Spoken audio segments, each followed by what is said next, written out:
તો દોસ્તો જે પણ દાદાને માનતા હોય તો જરૂરથી લાઈક કોમેન્ટ શેર સબસ્ક્રાઈબ જરૂરથી કરજો, જ્યાંથી 24 કલાકમાં તમારી મનોકામના પૂર્ણ થાય. આજે મંગળવાર છે મિત્રો.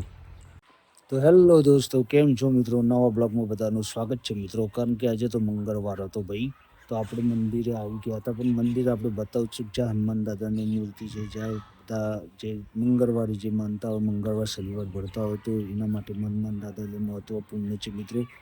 કારણ કે ભાઈ આજે મંગળવાર એટલે બહુ સાક્ષાત દાદાનો દિવસ છે.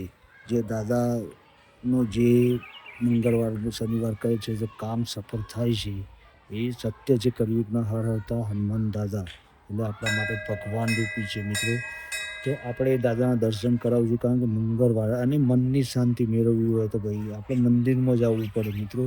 કારણ કે એના વગર કશું અશક્ય વસ્તુ છે નહીં. તો મિત્રો આપણે દાદાના દર્શન કરાવશું મિત્રો.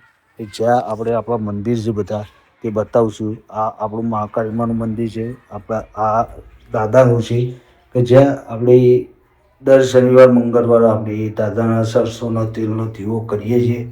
આ જો આપણે દીવો કર્યો અને આપણે દાદામાં બહુ માનીએ છીએ હનુમાન દાદામાં.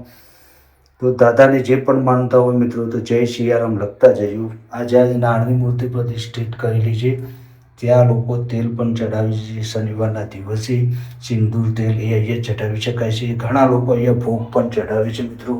આ મારા ગામનું એક નાનું પ્રતિષ્ઠિત મંદિર છે, ત્યાં ઘણા લોકો ભોગ પણ ચડાવે છે મિત્રો. તો આ ભોગ ચડાવે છે કે જે ગોળ ચણા દાદા માટે, ભાઈ ઘણા નારિયેળ પણ ચડાવે છે લાલ કપડામાં. તો જ્યાંથી જ્યાં માનતાઓ પૂરી થાય છે.